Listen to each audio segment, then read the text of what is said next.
had a lecture just called Sound and Emotion.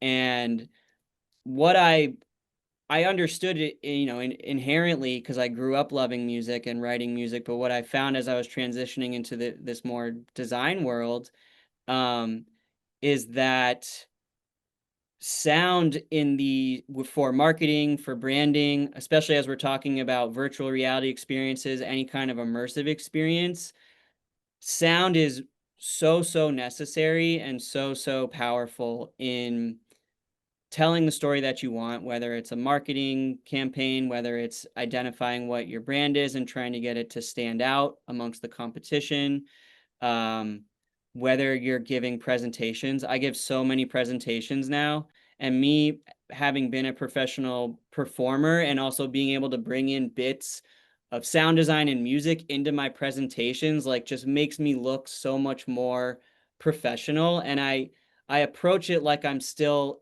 entertaining, even though it's not the same as stepping on stage at a club or something like that. Like, if you want people to listen to you, like, engage them, entertain them. And like, that's valuable for you as a salesperson, as a marketing person. For me, as a designer, I get to come up with cool ideas, but then I have to sell those ideas to my bosses or to brands and get them on board with like what I've designed or what I'm thinking. And a big part of that comes down to meetings like this, where I'm giving a presentation, I'm storytelling. I need to, if I can engage them and entertain them, like, they're more likely to listen to me and like my ideas. So, um, sound was my way into to storytelling, but how much I understood about the power of storytelling through being a songwriter has continued to evolve and just like help my career so much.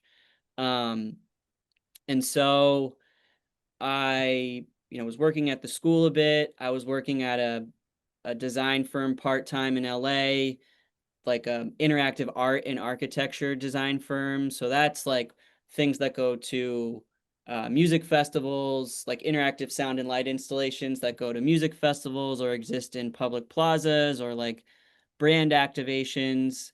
Um, and then that led to me, through the program at USC, I was hired in the spring as a design strategist for Honda, which was so cool. Man, like, the way that so many different kinds of technology get integrated into our cars, and the way that's honestly evolving even more so, is so exciting.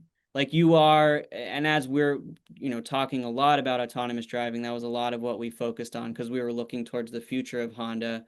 Um, they were like, look, with autonomous driving, this is no longer just like it's much more like a living room now. And how do we get people to enjoy their time in this mobile living room, which is kind of what it will more so turn into. And so now it's like all these entertainment options. Like, yeah, we're talking about sound, we're talking about sound design and, lighting cues. We're talking about interacting with like AI assistants through voice command or through gesture control. Um, and so that was so cool to get to work with a company like Honda, as a strategist looking into the future.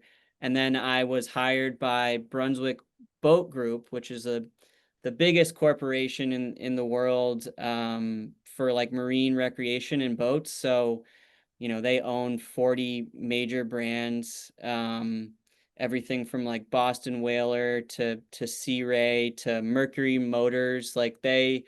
So that is very, we're on the water, but it's still mobility, and it's still a lot of like this experience that people have while they're on the boat. How do we integrate like digital screens and sound design and things to make people enjoy that experience more, remind them of the brand? All of that plays into the work that I do now for Brunswick Boat Group as a UI UX designer. And still, I'm giving presentations all the time, and it has served me so well, having been a performer and a storyteller to begin with. The way I've been able to like influence some of the work we do at this company so quickly is because I've given presentations to the whole corporation, like within the first few months I was there, and I'm totally comfortable doing that. So, um, it's been really exciting the past year, like how much career growth has happened even just in the past year. But it's amazing to me how much of the foundation I was building, like just being a songwriter, being a performer, being an entrepreneur as a musician, like all of that comes into play with what I do now. And it's this weird thing where I look at the skills I use on like on a week to week basis and just the way all these random stops along my career path like somehow have now converged and they create this skill set that I have that is pretty unique. And that's part of why I've been able to move up like relatively quickly in this design field too. But I would have never known these different skills that I've been developing over the past 15 years would somehow all work together in the type of design work that I do now and the type of design strategy work that I do now. Um, Freddie, I got to yeah. tell you, like you are an amazing speaker. First of all, I love how you're just reflecting on where you've been, where you are now, how it all intertwines. I have to applaud your 21st century skills across the board, from the self awareness, the digital fluency, knowing when to be adaptable, when to pivot, that entrepreneurial mindset, the problem solving, all of that, which is so needed. The fact that you knew exactly what you wanted out of the college experience and how important that networking aspect is. There's some people who go to college and it's all about the grades. There's some people who go there and know that that's natural networking. The fact that you love being around creative people only makes you a better individual, more talented, and more creative. Right? It raises the playing field.